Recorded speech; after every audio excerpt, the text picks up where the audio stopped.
Everybody listen to We're Not Wizards, because we are the best, and we're not wizards, no matter what anybody says. Goodbye.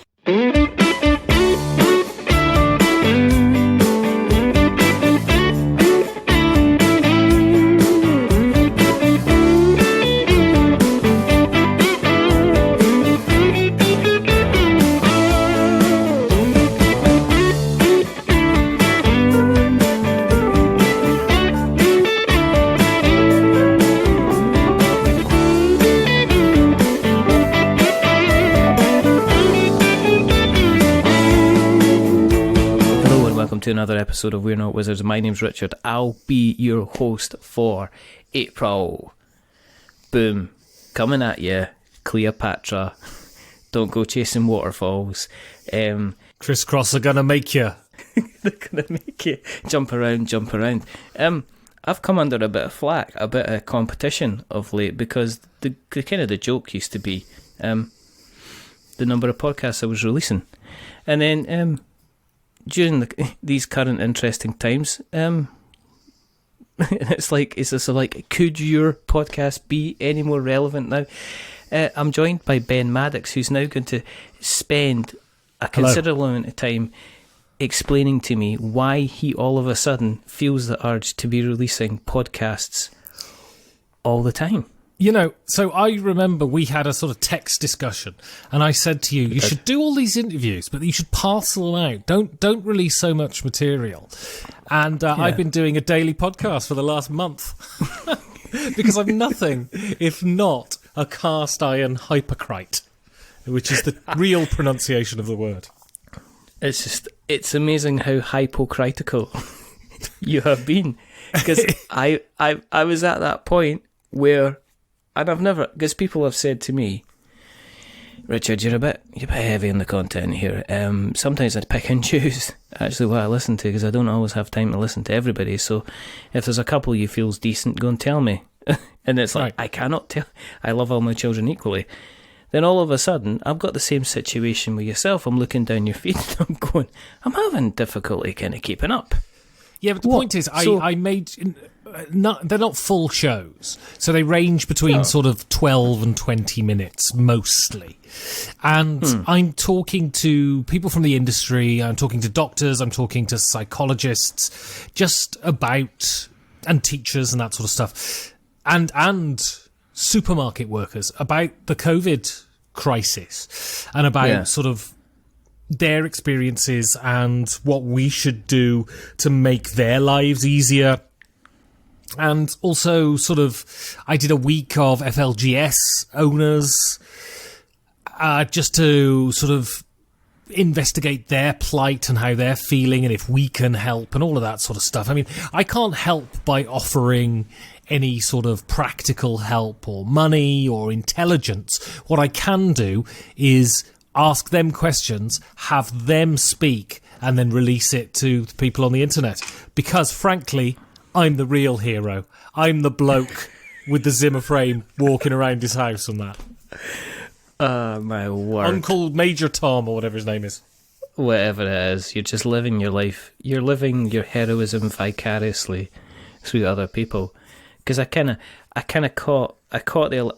I'm working from home at the moment, so when I'm doing like a mundane task, and this is strange because I've normally used to listen to podcasts on my commute, so I'm now missing out on a couple hours of podcasting. But now, today and yesterday, I was like, I'm going to catch up on some podcasting, and I just decided I'm just going to catch up with as many of yours as I could. So I was listening to Mr. Hughes, and I listened to your one with Mike Barnes, which was thoroughly interesting. I listened to the one with Elizabeth Hargrave as well, and it's interesting. It kind of reassesses for you who the real important people are, because I'm noticing that you're not lining up any billionaire CEOs to talk to. No hedge fund managers on the show. No.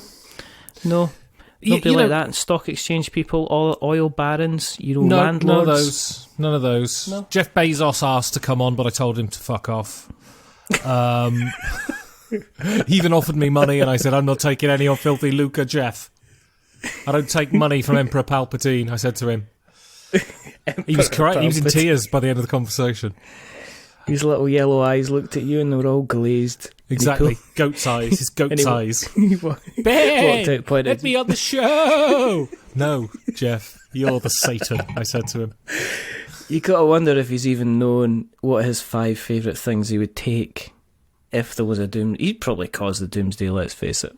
Not being nasty. His 5 favourite but, things are the tears of his warehouse staff, the tears of his administrative staff, the tears of the people who have died in the COVID crisis, tears, just general tears, and also tears from African babies.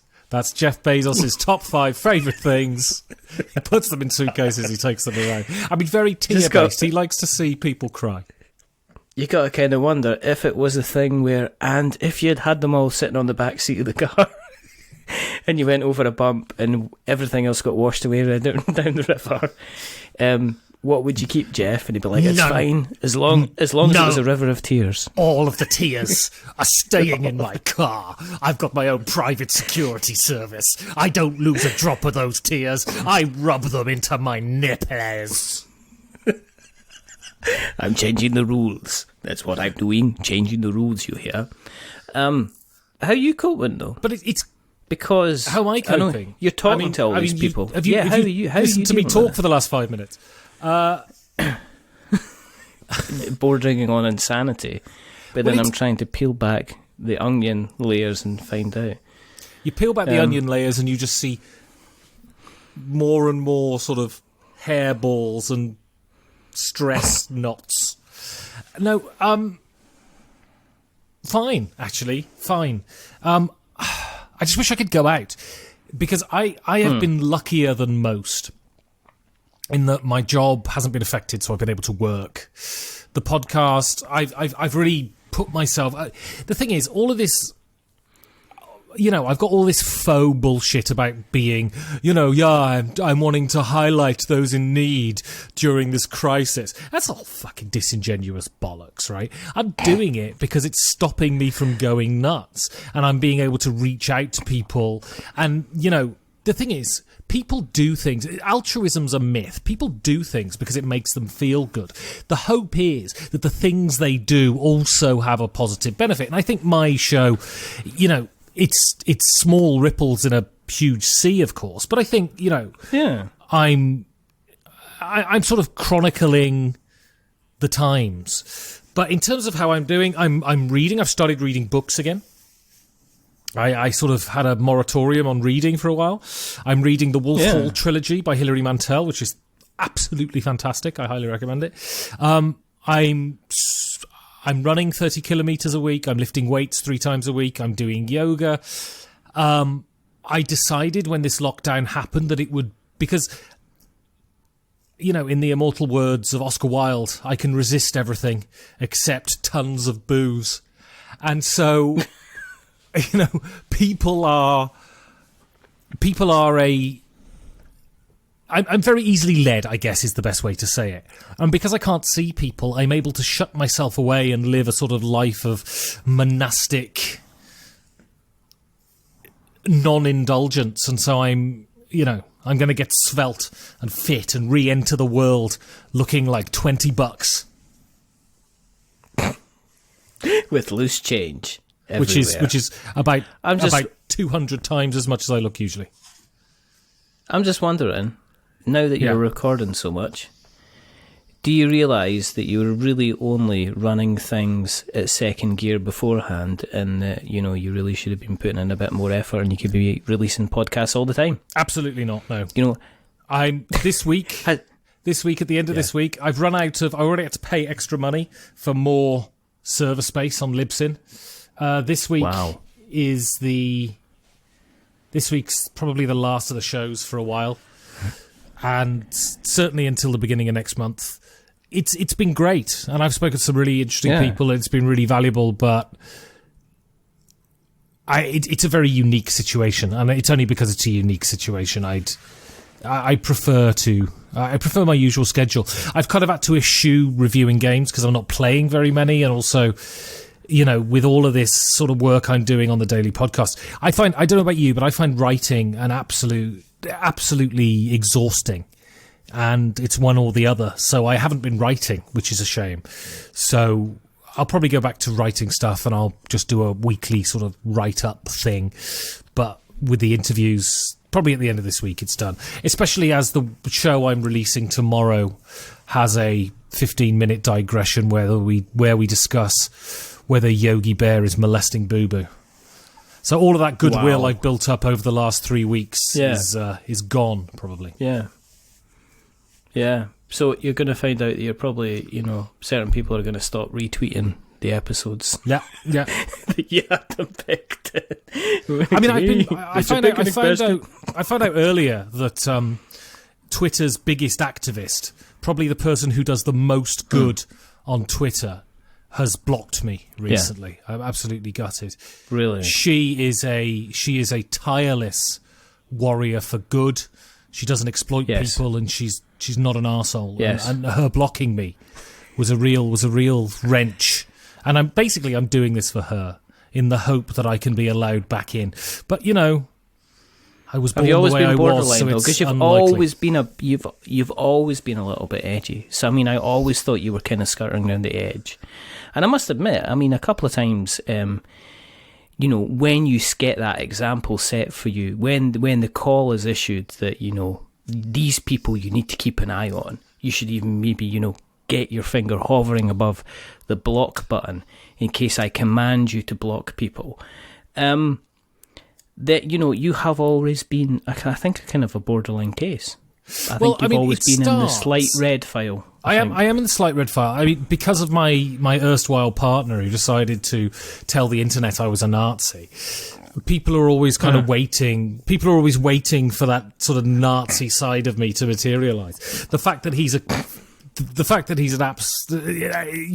he's a born liar and it was a complete fabrication means that I'm not likely to out myself as a Nazi anytime soon. But it was so interesting speaking to you just before we started to record, because one thing that I've stopped doing is Twitter.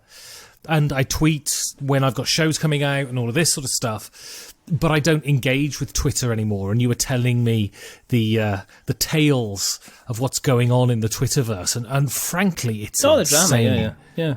And frankly, I find myself much better out of it. And I don't think my show has suffered in terms of engagement, and I've certainly improved a great deal by not engaging with these absolute morons on Twitter. My God, did you see the? I think peak idiot. I think Twitter hit peak idiot about 6 weeks ago. 6 weeks ago, a month ago. Right. Where there was an Asian woman on Twitter claiming that cis white people were culturally appropriating Asian people by wearing face masks, because Asian people have been wearing face masks for decades. And this is, as the COVID crisis is exploding and people are buying face masks, right?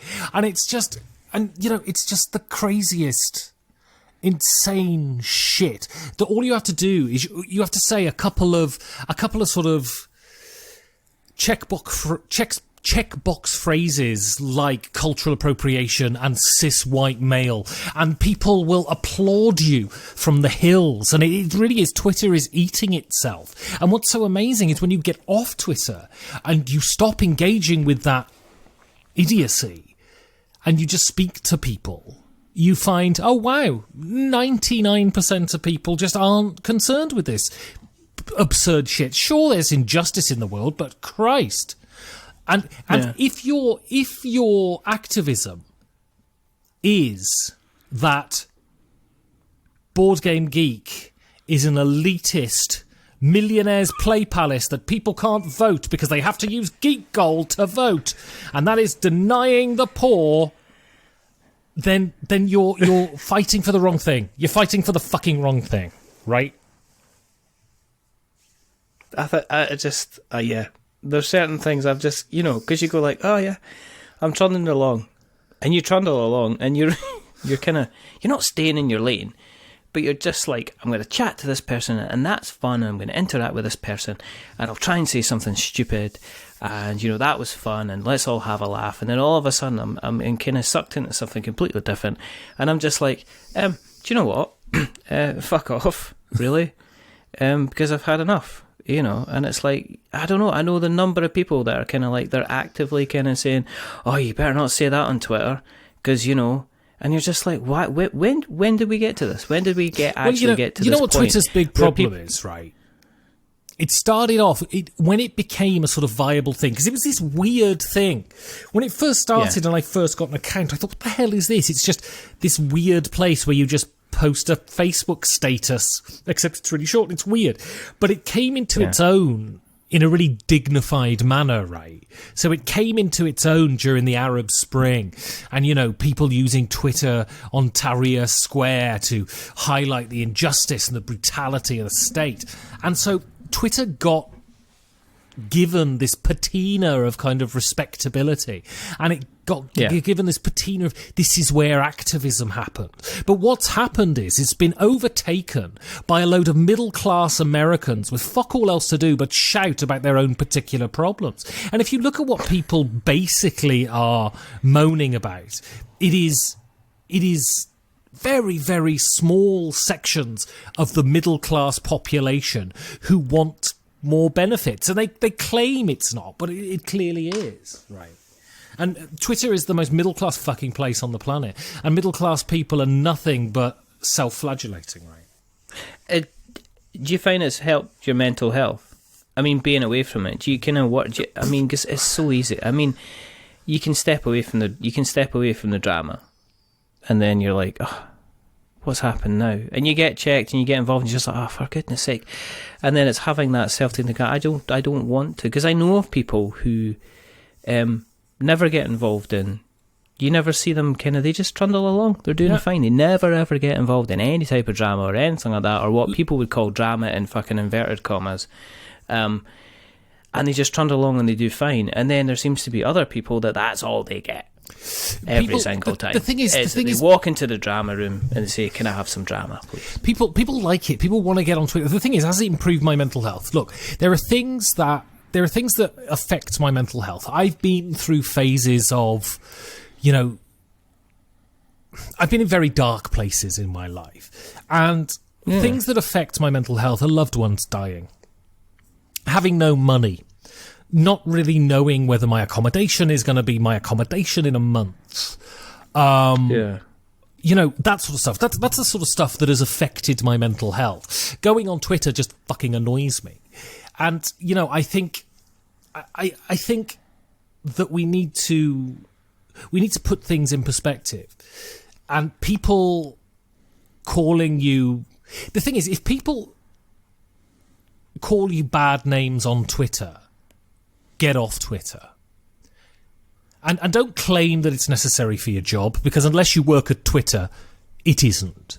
So, you know, if people are calling you... And I think it's completely terrible that people are bullied on Twitter. And I think one of the people who claims to be bullied is an incredible bully herself.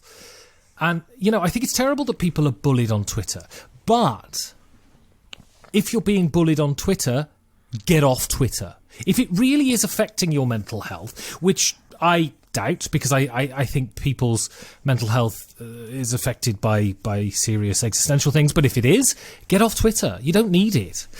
Am I prone... Has my mental health improved? No. But what has improved is that I don't have 30 minutes every day where I'm going, what the fuck? Are you insane? That doesn't exist anymore. So that's an improvement for sure. Does it put you back in control of your own emotional state? Because I know that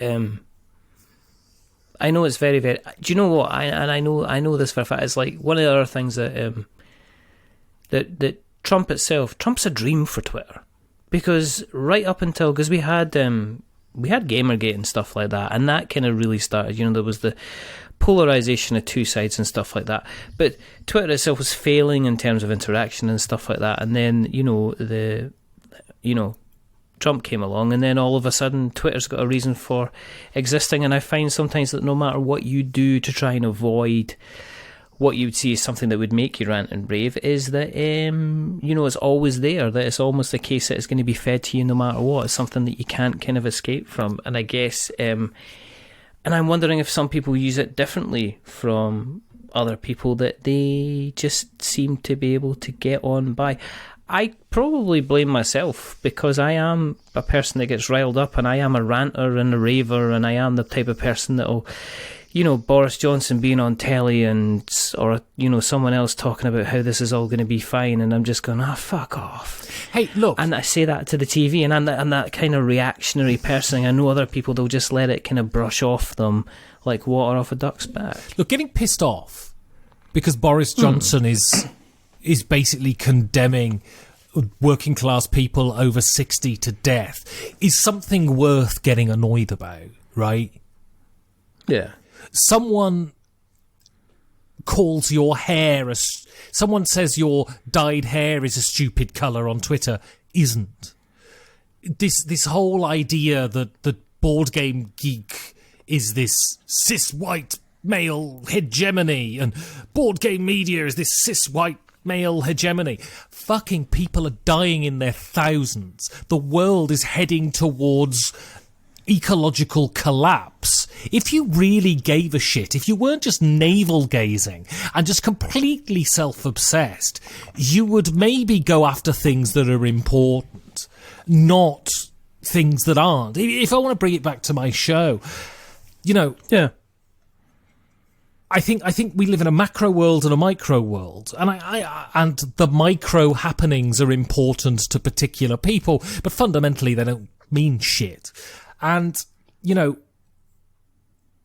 I've spoken to Mike, who works in a supermarket, for instance, because that's important. If you're talking about mental health, I mean, imagine the fucking stress of putting yourself in contact with something potentially fatal every day to bring us our broccoli and our frozen chips, right?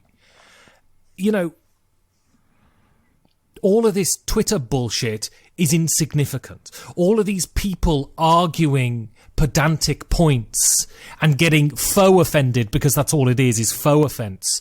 Faux offended over someone saying something wrong is fundamentally pointless, and Twitter exists on that. But people want to be seen. People want easy victories. People want to go on Twitter and have an easy victory, and exploiting people's politeness is what mostly these people do. So the other day there was the publishers who do Teotihuacan. Yeah. Did this sort of game, you know that thing they do on Facebook, where it's like choose a letter from column A, a letter from column B, and a letter from column C, and that is your pedigree dog name or whatever, right? Yeah. And they were doing this thing with Teotihuacan and the expansion, and they chose like sort of prefixes and suffixes from sort of what's the word I'm looking for? Sort of Aztec, Central American ancient languages, right? And they said, choose your Aztec name or whatever. And so some fucking twat got on Twitter and went, you are exploiting ancient cultures and names. You should be ashamed. And of course this company went, oh Christ, I'm really sorry. Oh, we'll take the tweet down. And yeah. No one's bothered. No one's fucking bothered, except this person wants to just prove how fucking great they are. And they say they're rewriting the script, but it's fucking bullshit. All it is self-advertising. And the beauty is, the only thing that's good is they're advertising to 3 fucking people. They're being applauded by 3 fucking people. And there are people on Twitter who are bullies. The thing is, there are toxic people, and there are people who are genuinely nice, but there are toxic people who decided, and they talk about gatekeeping and all of this, and they are the ultimate gatekeepers because they decide, they inflict the purity tests on people in the hobby, and if you fail these purity tests, you are not allowed to engage, right? Which I think is absolutely insane. And especially if you make a mistake or you misconstrue something, and then you are forever branded by this. And it's a bunch of people. I don't know. Are they unhappy? Their path to hell is paved with good intentions, right? And there are malign people exactly. who will exploit good-natured people to this end. And she is clearly a malign person who is exploiting a lot of good-natured and slightly gullible people to whatever end she wants, I think.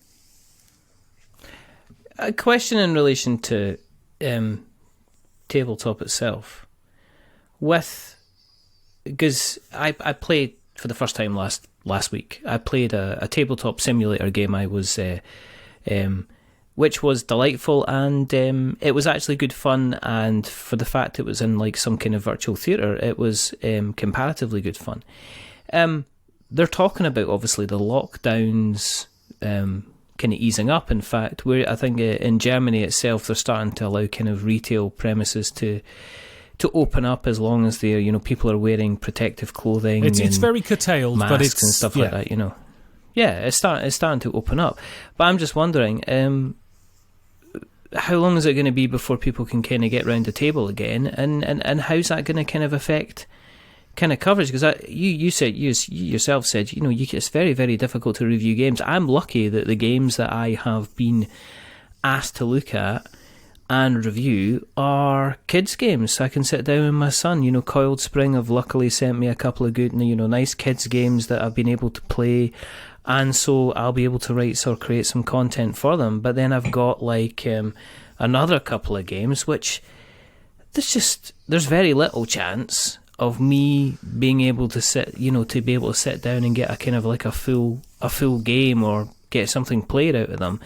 And I'm just wondering, with you, are you going to reassess? I mean, if this continues on, and it's going to be a while before they allow everybody together playing games and stuff like that, are you going to reassess the review side of things? Are you going to reassess...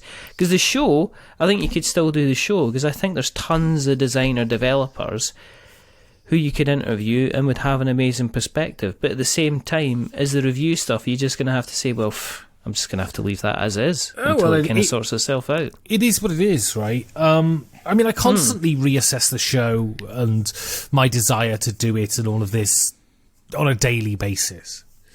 I mean, I think... And where are you with it just now, though? I mean, are you still... Because last time we spoke, I mean, you sounded like, the both of us were kind of in an assessment situation, and I've given myself another kind of 6 months. And now you were sounding like, well, I'm not, and where things were, you weren't entirely happy. I mean, is that mindset kind of change? I mean, something must have changed, because you've just spent the last couple of weeks recording every single day. Well, it was interesting. So if you'd have asked me 2 weeks ago, I'd made my plan 2 weeks ago. And my plan was to... And this might just have been... this might just have been the direction the wind was blowing at that time. But my plan was to do shows for the COVID thing, release the interviews that I'd already banked, and then quit. Yeah? Yeah, just because I felt that I was getting into a rut. I felt that my listeners were getting into a rut, and I felt that kind of none of us were getting anything out of this anymore. But this is all, because I'm a performer, this is all to do with people's reaction, right? And so now I'm in a place where I feel better. People have been very nice. People have been very complimentary. And I'm nothing if not an oversensitive idiot. I've done, it's really difficult, because the point is, it would be no question if I was making more money. And that sounds terribly mercenary and stuff, but you don't do things for free. But I can't get away from the fact that the podcast, what podcasting has given me is a gateway to people in this community, right? Yeah. It has given me a connection to people like you, to people like Dan, to people like Tony Boydell, to people in the States, friends I've got who I've never met, And so it's super positive for that.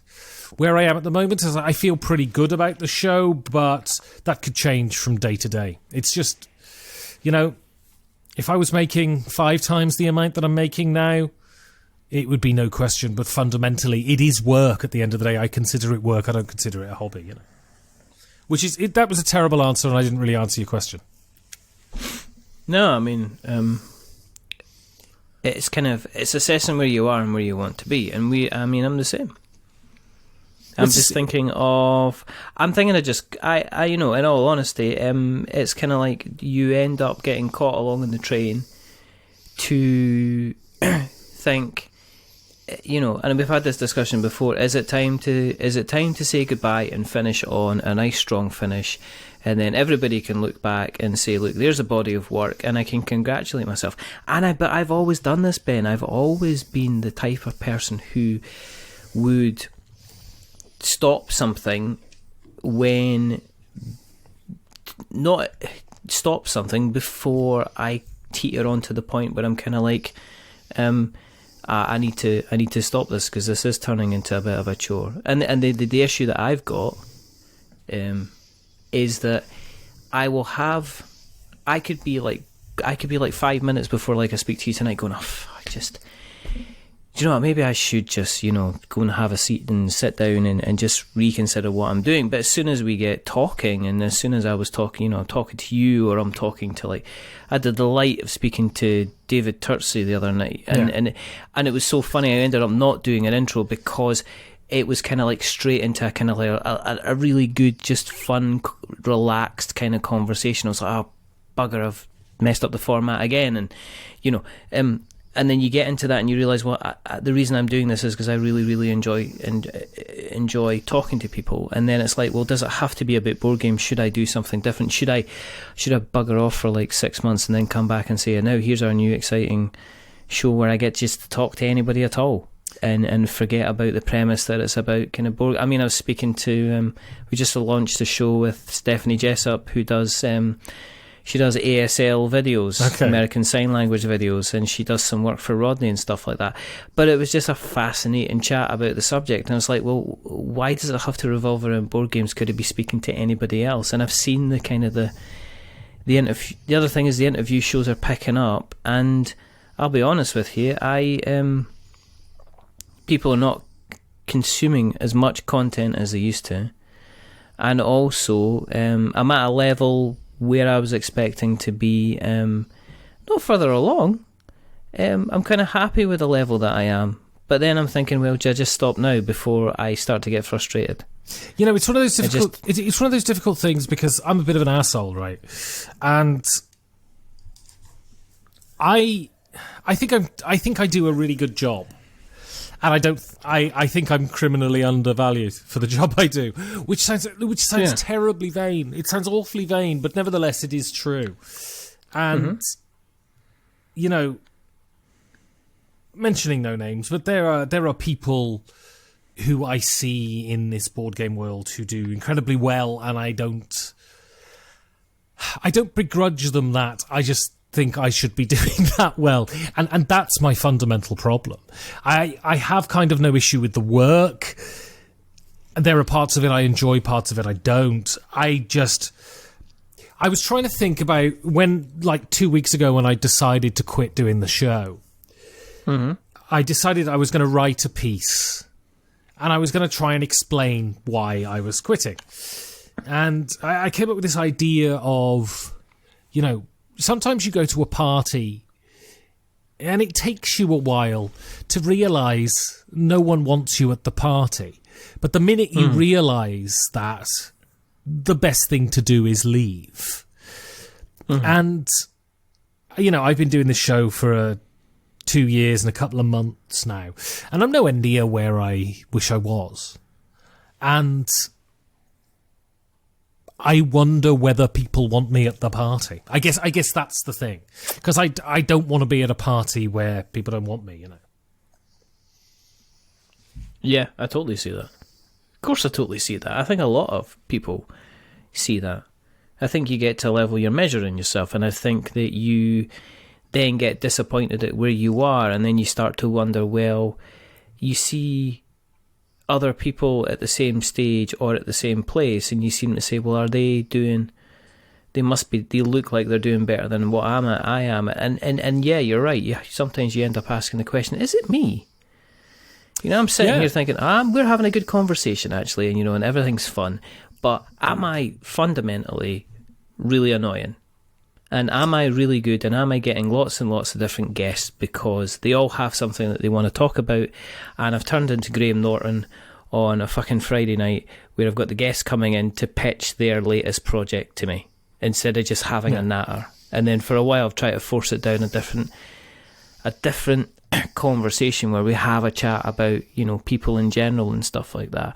But then you have to wonder am I not having this eureka type moment because fundamentally I've not gonna have that eureka moment?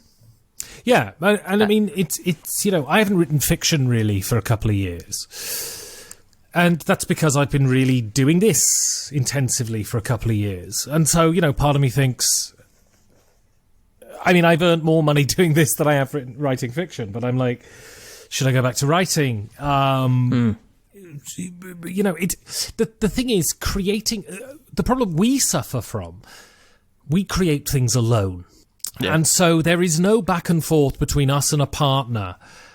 There's no reinforcement. There's no one that we get to look at as we're creating and go, yeah, that was good. And so our attitudes towards the stuff we produce is utterly dependent on how we're feeling. And it might be nothing to do with the stuff we produce. But, so the nomination. The thing is, I'm a real petulant child at times, and it's really regrettable, but I am. So the nominations for the BGG Golden Geek Awards came out this week, and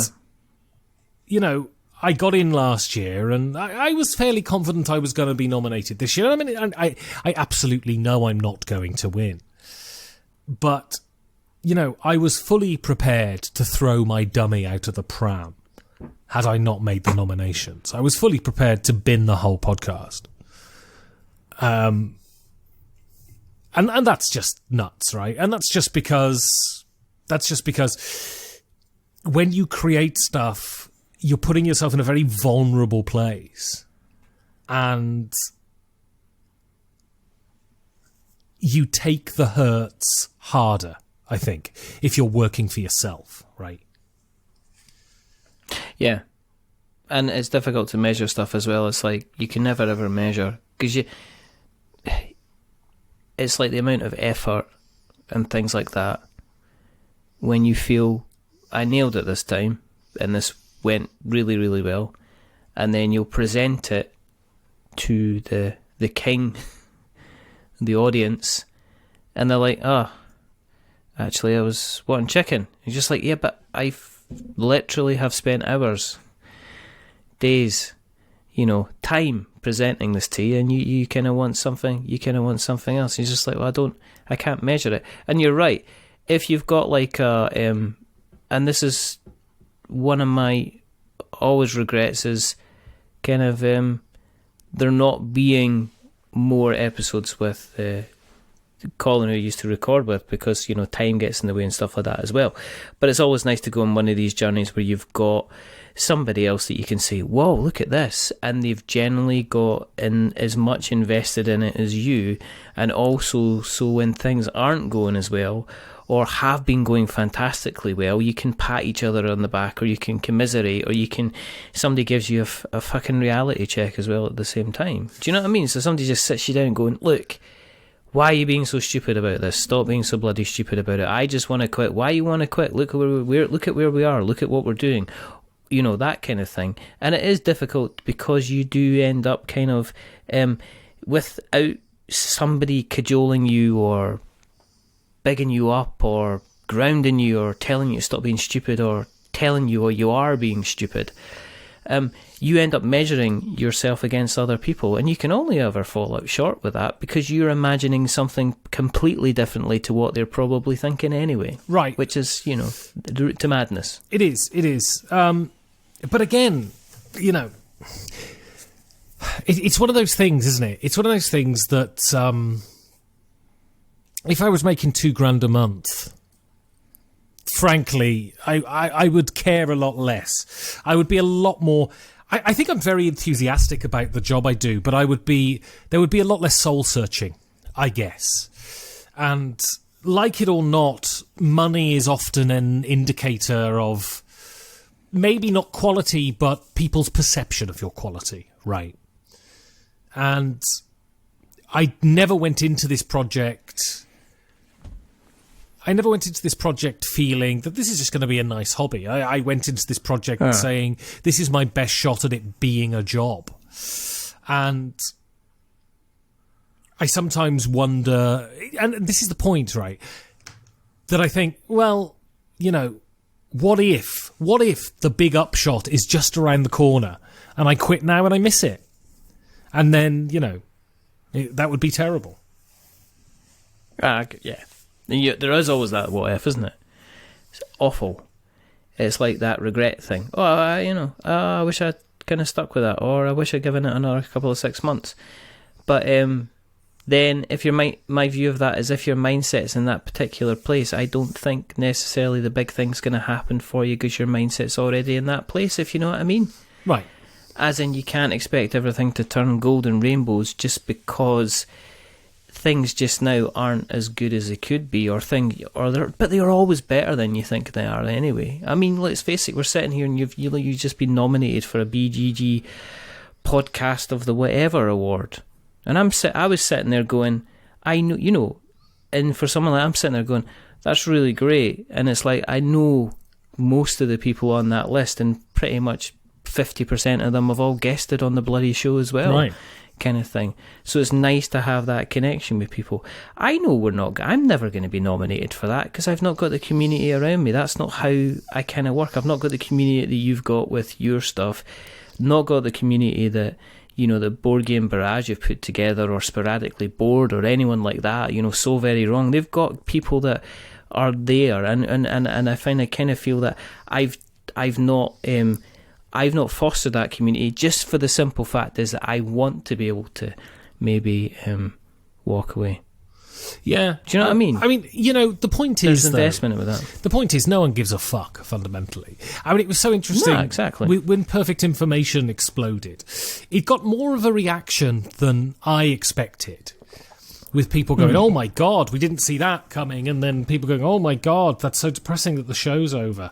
I mean, actually, very few people being nasty to me, very few people being nasty to Georgios. But still, a week later, no one gave a shit. Because these things are ephemeral. And I mean, the beauty is that what you've done, there is a permanent record of it, right? So even if you quit tomorrow, I mean, I've got a body of work that's excellent, I think. And so have you. Yeah. And yeah, I would like to if I walk away from this show, I would like to walk away not feeling bitter. I would like to walk away because my life has got to a point where I'm successful enough that I don't have the time to channel my creativity into this anymore because I'm channeling my creativity into something else, right? What would you do if you're doing... I mean, you mentioned writing. Is that what you jump into? Well, I'm an actor, right? Would you sit there and do it? So I'm doing a show, if the theatres reopen, I'm doing a show in autumn. Yeah. First show for a while. And, if I got a proper acting job, well, probably the podcast would cease to be a thing just because, you need to channel yourself into that. But at the same time, and this sounds like I'm being terribly crass, but, 'twas ever thus. The podcast doesn't get binned when it becomes financially viable. It's just a fact, right? And I think it's a weird situation in that there are your top tier, and I don't necessarily mean quality when I say this, although that sounds like I'm being bitchy. I don't mean it that way, but your top tier sort of producers in this arena, your Dice Tower, you Shut Up and Sit Down, your Secret Cabal, you Watch It Played, and your Rado, and to some extent, I guess, Heavy Cardboard.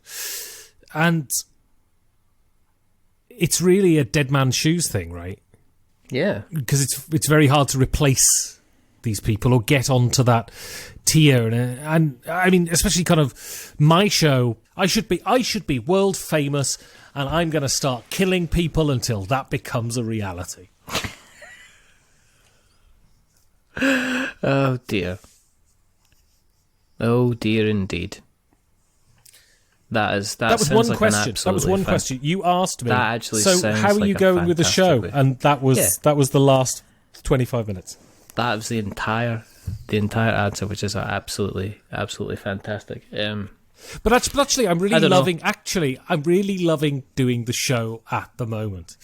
I'm really loving talking to the people, and I'm really loving the reaction I'm getting. And yeah, I feel invigorated about the show in a way that I haven't been for a while, and I think that's good. Which is what you want. Which is one of the reasons a lot of people get. And you fundamentally, you can look at it and say, well, it's a way to make money, but also there's also the way that there has to be some kind of enjoyment there at the same time, which is the main thing. Well, money gets you out of bed in the morning, right? And money. This is the thing. I'm a professional performer, and the point is, if you're being paid to do it, your attitude towards it is completely inconsequential.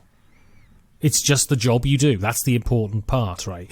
People are always amazed with some footballers that they don't really like football very much. And it's like, well, no, but I'm really good at it, and it's my job, and it makes me a lot of money. So if I play well, does it matter whether I like playing football or not? And there's this sort of romantic, naive notion that to be really good at something, you've got to really love it, which I think is absolute hogwash. Marlon Brando was the best actor of the 20th century and detested acting, absolutely detested it with a passion. You do your job, and I have the luxury of moaning about my job when I'm talking about my podcast. I have the luxury of moaning about it because I'm not being paid very much to do it. So, I can moan about that. As soon as it becomes a viable actual job, my views and my annoyances at editing my podcast should not be for public consumption. That should be behind the door, Yeah, no, I get that. I totally get that. And the money pays for my enthusiasm, it pays for my professionalism, and it pays for me doing a good job, because that's what being a professional is. It's almost like you're acting the role, indeed, darling. Out of the interviews that you've done, and I've mentioned a couple of names anyway, but is there any ones that you've is there any? No, not that you've enjoyed, but is there any that have surprised you in the way that they have been dealing with the current situation? With the people that you have spoken to over the last couple of weeks that you've kind of went, oh, I expected a different response to that. So I interviewed Luke Pryor.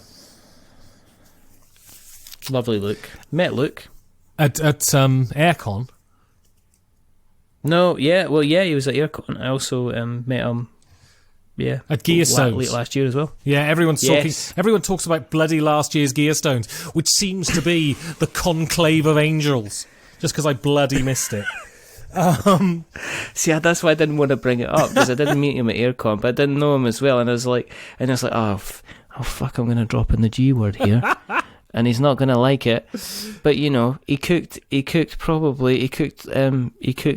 chicken, which was nice. Well, fundamentally, I didn't get to go to Aircon because an unexploded Second World War bomb was found at the airport the day and so I assume it was a British unexploded Second World War bomb. So actually, when you think about it, it was my fault. So, not an issue. There you go. But I interviewed Luke Pryor, and it wasn't that his answer, it's that he would give this answer. Because I think, when we're speaking in public, we're trying to make the right impression. And I said to Luke, before we started recording, I said to him, so how are you dealing with the lockdown then? And he said, I think it's bloody fantastic. And he elaborated on the show that what he meant was it was great. He got to spend time with his wife and he got to spend time with his kids, time that he wouldn't spend before, and, that they're becoming closer and it's really valuable time spent valuably, right? And that wasn't the surprising thing. It was just the fact that he gave voice to those thoughts that I was surprised by. Because I think we're supposed to wring our hands and say this is terrible. And, I think... So I was on Facebook today and someone had put up a post saying being comfortable in the lockdown is class privilege. And while I don't disagree with the statement, I think no question it is. I'm not entirely sure what I'm supposed to do with that. You being snotty with me because I happen to have a job that I can work from home. I don't know why I should feel shit about that. I think there are things we can do, and the point is, there are things we can do, but I think I've been talking to a lot of people about this recently because of the NHS and stuff. I think actually the greatest activism we can do in our society is pay our fucking tax. Because it is tax that provides public services. It is tax that provides doctors and nurses and the infrastructure to get our food to supermarkets. So actually, for all of this, I go on Twitter and post fucking memes. Pay our taxes. And not moan about it. And vote for the party that is honest and says, no, we want to tax you because we want to redistribute the wealth. That's the greatest activism you can do, right? And so I forgot the question.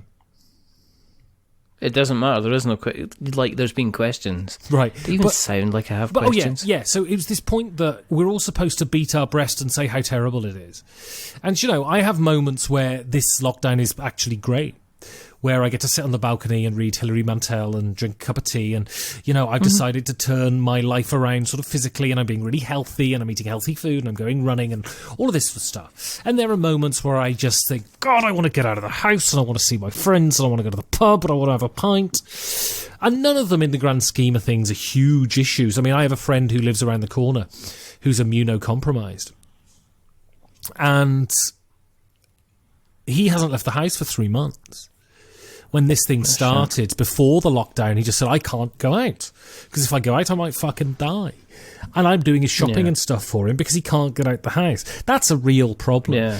And so I suppose there's this feeling that we shouldn't give voice to contentment and happiness because we're somehow waving it in people's faces. But at the same time, what do you expect me to do?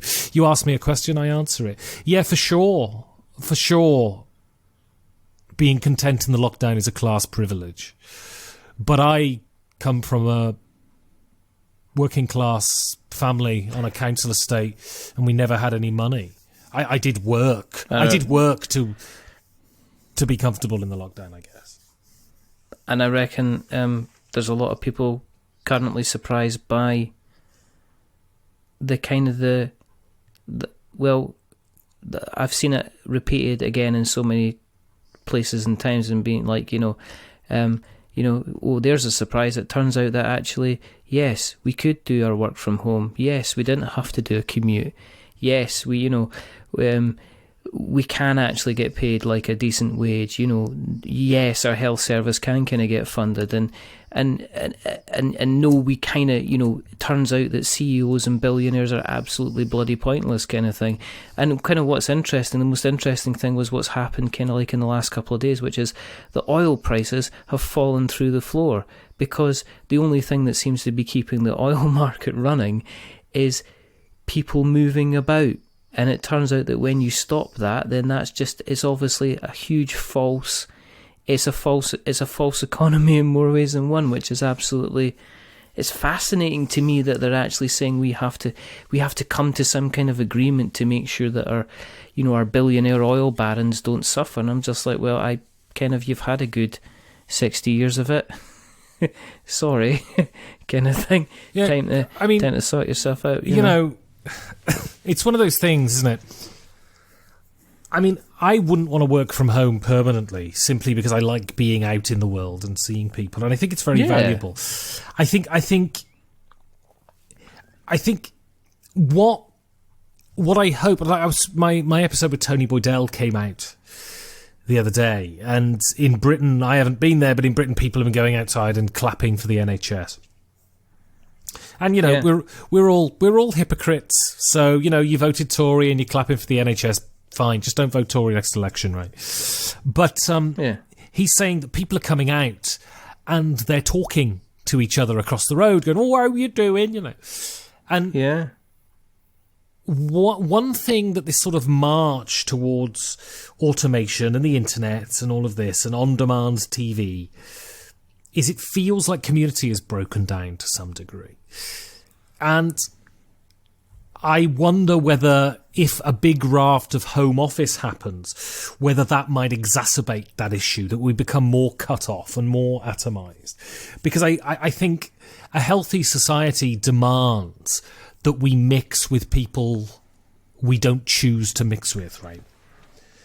Yeah, absolutely. and that's what The Office does. I think people's views are moderated. This is why Twitter is so rampant, because people's views are moderated and kept in check by being around people who don't agree with them and having to defend your point.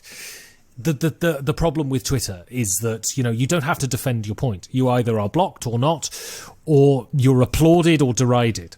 There's no conversation. And I think working from home would be wonderful, as long as that sort of community thing was replaced by, sitting around. If neighbours started talking again and local communities started getting together again and people go to pubs and chat with people who aren't their chosen friend group, because part of the atomization of our society is that we've just camped in our living rooms on our iPads and we haven't spoken to the people down the street, and I think it's really dangerous, right? Yeah.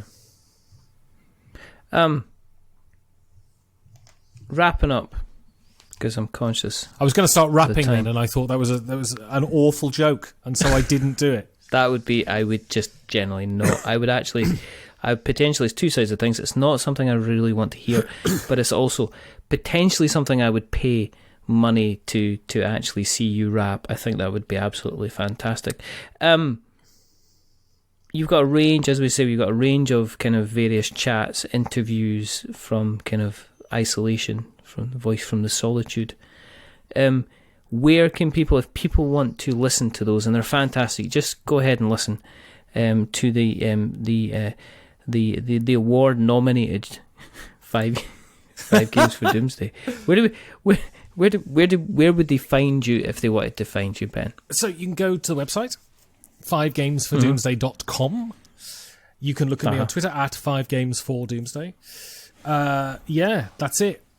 You can even send me an email if you want to, and that's 5gamesfordoomsday@gmail.com. I've doxed myself there. Did you notice that? Fucking hell.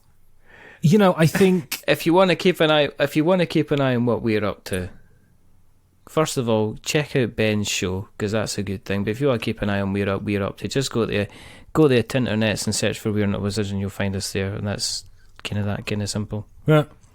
And get a BGG and vote for my podcast. I promise, if I win the BGG award, I'll go away. Well, I don't think you can find a better reason for voting for 5 Games for Doomsday for that reason alone. Absolutely. Thank you very, very much for coming on, Ben. It's always interesting. It's always very introvert. What's the word I'm looking for? We always examine our souls when we get together, Richard. And we're definitely examining our souls, as I would say. Do you want to say goodbye, Ben? Goodbye, Ben. And it's a goodbye from me. Remember, stay safe, stay home, roll sixes, make something awful.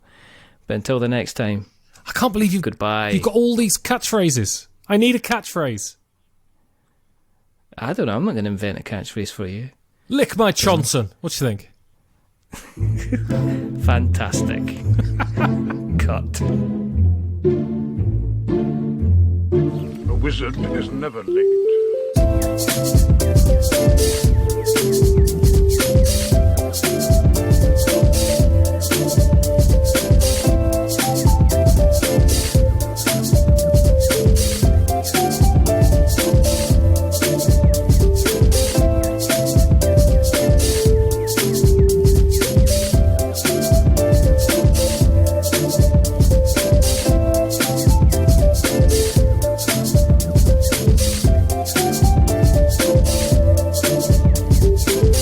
Nor is he early. He arrives precisely when he means to.